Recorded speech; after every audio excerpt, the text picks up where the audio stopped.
penggunaan vape yang tentunya ini sudah ada regulasi di tingkat pemerintah pusat ya melalui Kementerian Kesehatan.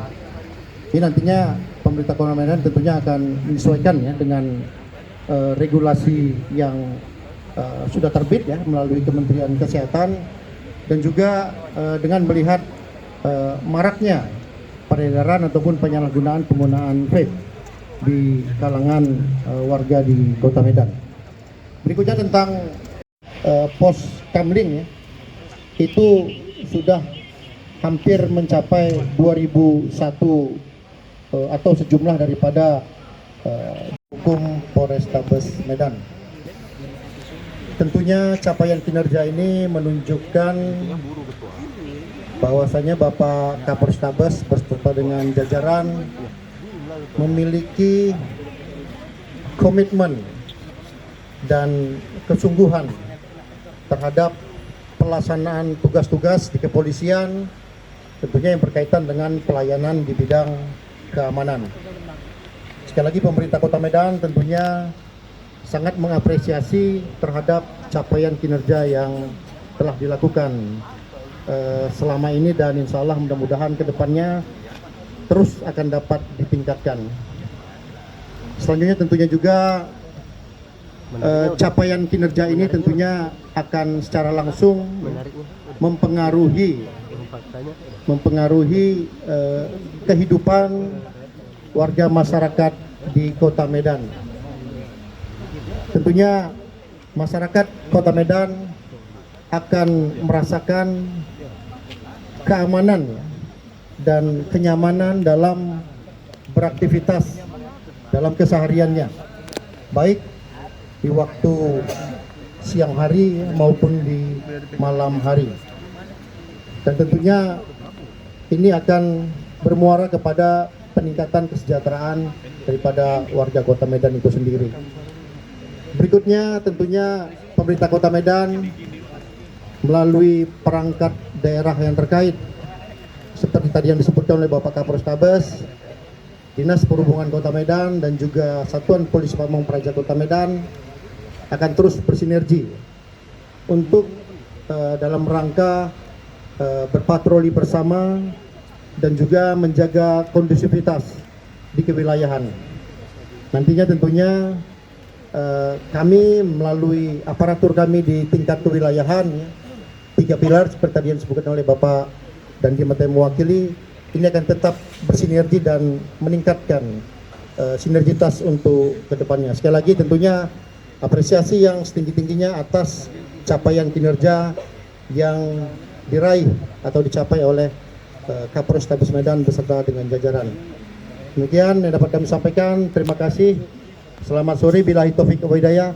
Assalamualaikum warahmatullahi wabarakatuh. Tetapi tersangka yang melakukan tindak pidana yang di beberapa tempat TKP-nya. Saya akan uraikan kejahatan jalanan ada 117 kasus. Ini cukup banyak pengungkapan yang dilakukan oleh jajaran Polrestabes Medan. Di samping adanya lagi kasus-kasus jalanan yang lain. 117 kasus tersebut terdiri dari kasus curas, kasus pencurian dengan kasus pencurian dengan kekerasan, yang kedua kasus pencurian dengan pemberatan, dan yang ketiga adalah kasus curanmor. Di antara ketiga kasus tersebut yang paling banyak curanmor. Maka itu saya menyajikan setidaknya ada sekurang-kurangnya ada 130 kendaraan bermotor yang saya pampangkan di sebelah kanan dan sebelah kiri Bapak Ibu sekalian. Namun demikian, dengan seringnya dilakukan patroli jalan raya, patroli polsek, patroli bersinggungan, kemudian dilakukannya juga patroli gabungan antara TNI Polri, dalam hal ini adalah antara jajaran Kodim dengan Polrestabes Medan, dan juga mengedukasi masyarakat dan juga melakukan tindakan-tindakan tegas dan terukur. Saya melaporkan kasus pencurian kekerasan yang sering dilakukan di Kota Medan periode yang saya sampaikan itu menurun 14%, namun saat ini itu sangat kecil kasusnya, hanya 3 kasus. Tetapi kami tidak underestimate untuk kasus pencurian dengan kekerasan yang jumlahnya 3 kasus. Dan 3 kasus ini adalah 1 tersangka residivis. Di hadapan Bapak Ibu sekalian, ada barang temuan kendaraan bermotor, sepeda motor sebanyak 129 unit, beca ada 1 unit, dan mobil roda 4 ada 1 unit. Terkait dengan barang temuan, peningkatan 15% pengungkapan kasus dibanding dengan operasi ketupat tahun lalu. Tetapi di dalam periode 3 bulan terakhir, Polrestabes Medan berhasil menurunkan angka kejahatan 14%. Berarti menurunkan angka kejahatan 14% dibanding dengan 3 bulan awal tahun 2025. Langkah-langkahnya preemptif, preventif, dan represif yang tadi Bu Linca sudah sampaikan. Ada patroli, kemudian edukasi, dan penegakan hukum. Itu yang saya sampaikan, tetapi kami akan lagi menghitung periode selanjutnya sampai dengan bulan Mei ini, yang masih ada 2 periode yang belum dihitung. Mudah-mudahan 1 semester ini raport Polrestabes Medan itu biru semua. Mudah-mudahan, kita berdoa tidak ada, memang masih ada beberapa tidak kejahatan jalanan yang ada, tapi kami mohon didoakan agar betul-betul konsisten, baik Polres yang ada di pelosok sampai di Polsek tidak hanya bisa bekerja sendiri. Kami tidak sanggup bekerja sendiri, harus berkolaborasi dengan TNI, dengan Pemda, bahkan dengan elemen masyarakat lainnya. Saya kembalikan ke MC, ada 1 pertanyaan lagi terakhir ya, mudah-mudahan nanti kita baru gerai. Ada yang masih baru juga nih, Bang. Nusantara. 13 kasus menonjol dengan 19 tersangka. 13 kasus menonjol ini itulah yang merupakan kasus-kasus yang viral, baik kasus narkoba, kejahatan jalanan, curat, curas, dan curanmor. Yang viral pada saat dilakukan pencurian kendaraan bermotor, sudah kita lakukan penangkapan. Bahkan ada upaya tindakan tegas dan terukur. Curat juga demikian. Saya akan jelaskan. Curat ada 1 kasus, curanmor ada 6 kasus, curas ada 1 kasus, narkoba ada 5 kasus. Yang paling tinggi, yang viral, hasil pengungkapan kita yang sebelum diungkap itu cukup viral di media sosial dan media online, itu adalah pertama kasus curanmor, dan yang menduduki kedua adalah kasus narkoba.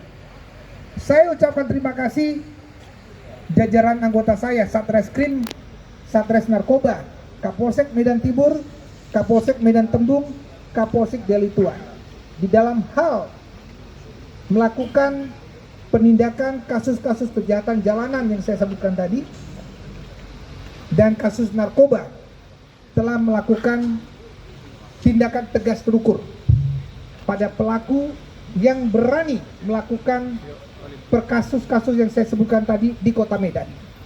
Saya peringatkan sekali lagi, mesin ikan, dingdong, dan lain-lain. Nah, saya saat ini lagi menyoroti kasus aksi premanisme. Premanisme yang berkedok parkir. Premanisme yang berkedok siapapun yang memaksa memeras apabila mengambil, membantu, mengangkat barang-barang di tengah jalan. Ada beberapa kategori yang saya klasifikasikan terkait dengan aksi premanisme, yaitu penganiayaan, pengeroyokan dengan menggunakan senjata tajam, pemerasan, dan pengancaman. Setidaknya ada 8 kasus dan 9 tersangka. Jadi dalam hal ini saya melaporkan juga kepada Pak Wali Kota atau yang mewakili, kita khusus nanti fokus untuk kejahatan-kejahatan aksi premanisme. Kami mohon nanti juga kerjasamanya dengan Dishub atau nanti Satpol PP terkait dengan hal ini. Kemudian kejahatan narkoba. narkoba ini cukup banyak. 119 kasus dengan 148 tersangka, 2 residivis. Nah, penangkapan kasus narkoba tersebut saya akan menjelaskan ada 15 kali dilakukan GSN, gerebek sarang narkoba. Saya perlu jelaskan lokasi-lokasi GSN yang perlu diantisipasi terkait dengan GSN di wilayah lainnya, termasuk di dalamnya adalah yang merupakan barak-barak dan loket-loket narkoba, dan termasuk adalah tempat-tempat hiburan yang sengaja itu merupakan sarang narkoba. Di Kecamatan Sibolangit ada 4 lokasi. Itu kita bisa pastikan atau pertanggungjawaban. Untuk di apartemen tadi sendiri, sekali lagi kami sampaikan bahwasannya si pelaku ataupun pemilik gudang kemarin menyewa 2 kamar langsung, 2 kamar lantai 8 dan lantai 9, di mana lantai 9 tadi digunakan menjadi gudang. Untuk penjualannya sendiri tidak ada penjualan langsung di apartemen ataupun langsung by order Gojek ataupun ojol dalam hal ini. Adapun keuntungan tadi sudah saya sampaikan, untuk 1 piece saja 500.000 didapat oleh mereka. Sedangkan sejak kapan, yang terakhir saya sampaikan, informasi dari wawancara langsung yang bersangkutan dimulai Januari 2026 sampai kemarin 5 hari ke belakang kita ungkap. Demikian. Sebelum yang terakhir, masih ada kasus yang saya sebutkan tadi. Kasus pencurian dengan kekerasan, Kecamatan Percut Setuan. Ini yang masih mendominasi. Kapolsek Tembung, tolong diatensi. Ya, turunkan tim khusus untuk pelaku-pelaku curas ini, lakukan patroli bersama dengan Forkopimda Kecamatan dan Koramil. Ya. Kemudian pencurian dengan pemberatan di Kecamatan Medan Kota. Ini Polsek Medan Kota yang paling tinggi. Curanmor itu di Kecamatan Medan Baru, Polsek Medan Baru. Keuntungan, wah ini cost and benefit analisisnya dia menanyakan juga tersangka baru. Kasat narkoba. Untuk yang di apartemen yang ditanyakan tadi dari CNN, silakan. Bagaimana prosesnya? Izin Bapak Kapolrestabes yang sama-sama kita hormati dan muliakan, ada Pak Wali Kota, diwakili Pak Aspem, seluruh Forkopimda, seluruh PJU, dan yang kami cintai dan bahkan rekan-rekan pers yang senantiasa hadir dan mendukung kinerja kami. Kami akan mencoba menjawab pertanyaan dari Mbak CNN, ya, CNN News. Yang pertama saya ucapkan terima kasih dulu kepada tim Satres Narkoba, dari mulai Wakasat sampai para kanit, para anggota yang tiap hari berjibaku mengungkap yang ada di depan mata. Aplaus juga lah buat Satres Narkoba. Izin Komandan, kami sampaikan, berbicara soal vape, Mbak, ini sudah menjadi hantu ya, ataupun momok anak muda sekarang. Sering kami sampaikan bahwasannya ini adalah salah satu narkoba yang sangat digandrungi, di mana pemerintah sebenarnya tidak tinggal diam. Buktinya apa? Sudah lahir dan diciptakan bahwasannya vape depan di hadapan rekan-rekan ini sudah dikategorikan golongan 2 Permenkes nomor 15 tahun 2025. Jadi itu sudah ada aturannya. Oleh karena itu kita terus glorifikasi penindakan dan segala macam. Sekedar teman-teman ketahui bahwasannya kandungan yang ada di dalam vape di hadapan rekan-rekan, mungkin Pak Beri dengan Pak Danion mana? Nah, coba. Saya Entri Linci Silitoma dari Tiram News. Yang mau kami tanyakan Pak, Tiram News yang mau kami tanyakan, tempatan kami juga rutin seperti paparan-paparan begini Pak, dan Bapak tadi menerangkan banyaknya langkah-langkah contoh patroli intern Poltabes maupun kerjasama dengan TNI.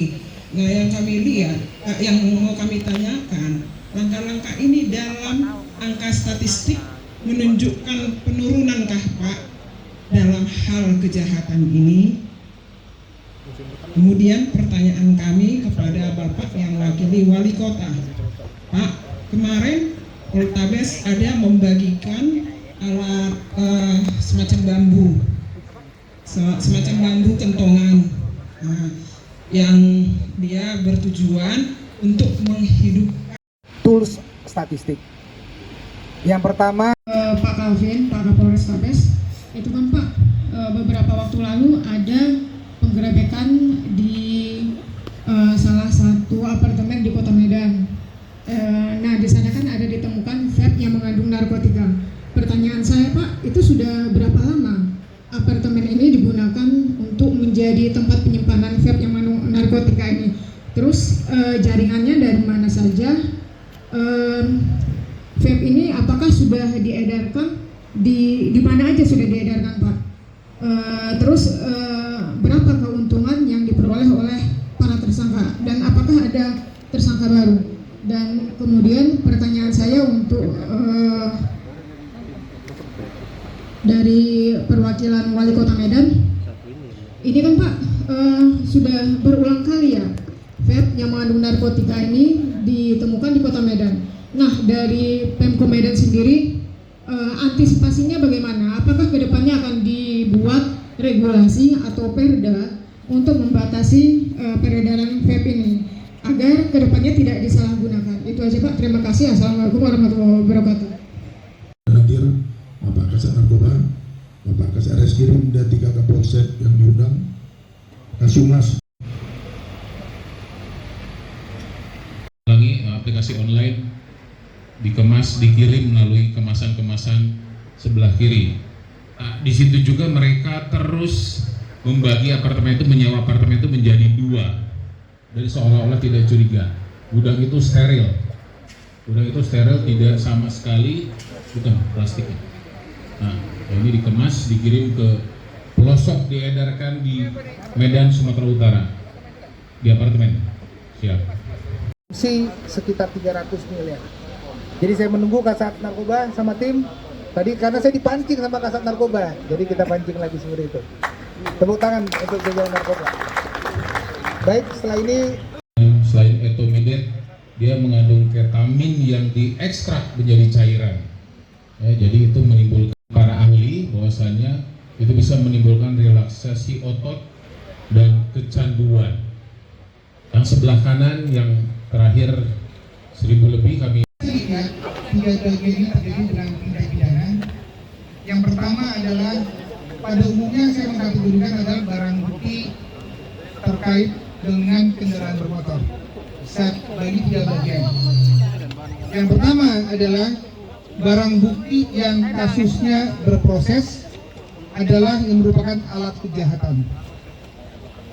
Alat kejahatan ada di sebelah sana adalah kendaraan ini dipakai oleh pelaku dalam melakukan aksi tindak pidananya, seperti begal, pelaku menggunakan motor, itu pada umumnya di sebelah sana, kasusnya maju.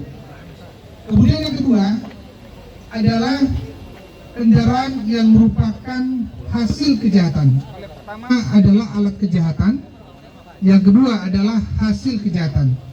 Hasil kejahatan itu apa? Barang bukti yang pelaku ini berhasil memetik hasilnya, namun demikian tertangkap oleh petugas. Kemudian kategori yang ketiga adalah barang temuan. Nah, barang temuan ini cukup banyak sekali.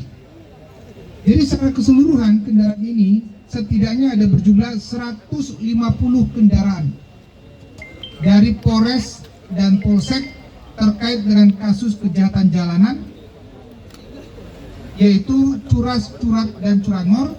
Kemudian terkait dengan narkoba juga ada, dan perjudian pada saat penggerebekan banyak sekali kendaraan yang ditinggalkan tanpa pemiliknya. Nah, ini mereka takut mengambil yang mungkin. Nah, Di sini saya membuka gerai namanya di belakang.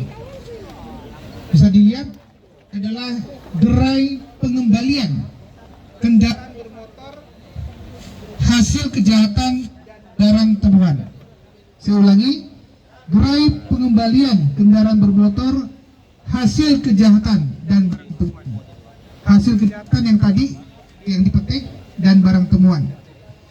Saya himbau kepada seluruh warga Kota Medan atau di luar Kota Medan yang kira-kira kendaraannya tidak tahu hilang kemana, bisa datang ke Polrestabes Medan untuk mengecek. Namun demikian saya minta tolong bawa surat-surat otentiknya, BPKB, STNK. Nanti kita akan uji dengan nomor kendaraan dan nomor rangkanya. Nanti ada petugas dari Reskrim dan petugas dari Satlantas. Nanti kita akan uji juga kepemilikannya, beli jadi mana dan seterusnya. Nanti kita akan dalami. Dalam hal ini ternyata ada warga yang sudah gimana warganya? Yes. Kita bisa beranjak ke sana? Yuk. Agus Irfanus. Kejadian di rumah saya sendiri, kontrakan saya di Jalan Bila Ujung Barat ya. Apa enggak kunci kali motornya? Kunci stang sama kunci double lagi itu Pak, yang tutup itu. Pagarnya nggak dikunci kali. Pagarnya aja yang lupa kunci. Oke. Lapor kemana Pak? Saya lapor ke Polsek Medan Timur. Kemudian Polseknya mana? Polsek. Nah. Ini Pak, kami Pak, Polsek Medan Timur. Oh, sampai. ya lapor ke Polsek Medan Timur. Alhamdulillah polisi langsung gercep, langsung saya dihubungi Kanit Resmob. Saya salut gercep sekali, pada malam itu langsung ketangkap pelakunya. Oh, berarti Polsek Medan Timur sama Kapolsek Resmob ya? Kanit Resmob, sini Kanit Resmob dulu. Di samping sana. Ya. Baik. Lapor ke Polsek, kemudian diungkap. Berapa lama ungkapnya? Izin komandan, untuk pengungkapan kami dalam waktu 1x24 jam. Terus izin komandan kami ulang lagi bahwasannya untuk Vario ini ungkapan dari unit Resmob. Jadi dua ini dari Resmob komandan. Kekuatan terbesar adalah kolaborasi dan kerjasama antara Polres dan Polsek dan juga elemen masyarakat, dibantu juga dari TNI dan pemerintah daerah. Itu kata-kata kunci yang saya berikan di sore hari ini. Semoga Kota Medan tetap aman, tertib dengan kolaborasi setiap elemen masyarakat, bukan hanya Polrestabes Medan saja, bukan hanya TNI saja, bukan hanya Pemda saja, tetapi semua elemen masyarakat. Terima kasih. Wabillahi taufiq wal hidayah. Assalamualaikum warahmatullahi wabarakatuh. Tersangkanya sudah kita tangkap dan sekarang kita proses hukum. Residivis juga. Siap. Kemudian Kita ambil tindakan tegas terukur. tindak tegas terukur lagi. Baik. Memang beberapa waktu kita lihat banyak kejadian di Tembung. Terima kasih Kapolsek Tembung sudah bisa menindaklanjuti suara dari masyarakat terkait keresahan. Ya, terima kasih sekali ditemukan untuk Polsek Tembung. Ada lagi? Muhammad Salim Nasution, Pak Muhammad Salim Nasution. Ini kendaraan milik Bapak? Iya betul. Saya mau dengar ini kasusnya apa dan di mana kejadiannya Iya. dan ditangkap oleh siapa sehingga motornya Bapak ini sudah ditemukan kembali. Silakan. Waktu kejadiannya hari Kamis berkisar dia jam antara 11 dengan 12. Waktu saya pulang, saya parkirkan kereta di depan rumah. Saya bawa pita makan di belakang. Tahu udah siap makan, tengok kereta udah nggak ada. Jadi saya tanya sama anak di depan, ini keretanya mana? Si para anak saya. Ya udah, saya lemas. Bapak laporkan kemana pada saat itu? Waktu itu ke Polsek Tembung. Kapolsek Tembung, sini Kapolsek Tembung. Kapolsek Tembung, di samping Bapak ini. Pelakunya sudah tertangkap belum? Sudah tertangkap. Berapa orang pelakunya? 2 orang. 2 orang. Baik. 2 orang pelaku sudah ditangkap. Ini melakukan kasusnya curanmor berarti. Curanmor dan kasus yang lainnya. Coba jelaskan sedikit terkait dengan pelakunya dan dia ada kasus lainnya terkait tadi saya bilang ada 2 ya, satu residivis, satu lagi ada pelaku pada saat ditangkap ternyata dia pernah bermain di TKP lainnya tetapi belum tertangkap. Terima bisa dengan itu. Silakan. Siap, mohon izin. Jadi tersangka ada 2 orang, 1 orang yang baru keluar dari penjara residivis baru 2 bulan. Selama 2 bulan juga sudah melakukan tindak pidana pencurian dengan kekerasan 2 kali dan curanmor 1 kali. Dan yang itu terpaksa kita ambil tindakan tegas. Izin. Siap diambil tindakan tegas, tindakan terukur. Terima kasih untuk Kapolsek Kebun dilakukan tindakan tegas dan terukur. Pak, kira-kira motornya mau dikembaliin ya? Mau dipakai lagi? Ada surat-suratnya tidak? Oke, coba dilihat dulu surat-suratnya sudah dicek Pak Kapolsek. Cocok nggak mobilnya, motornya? Sudah dicek ya? Tunjukin di sini. Bentar kan dia maju kan keliling sana, keliling dari Polrestabes itu, dari Polrestabes itu. Tunjukin di sana. Dari sana.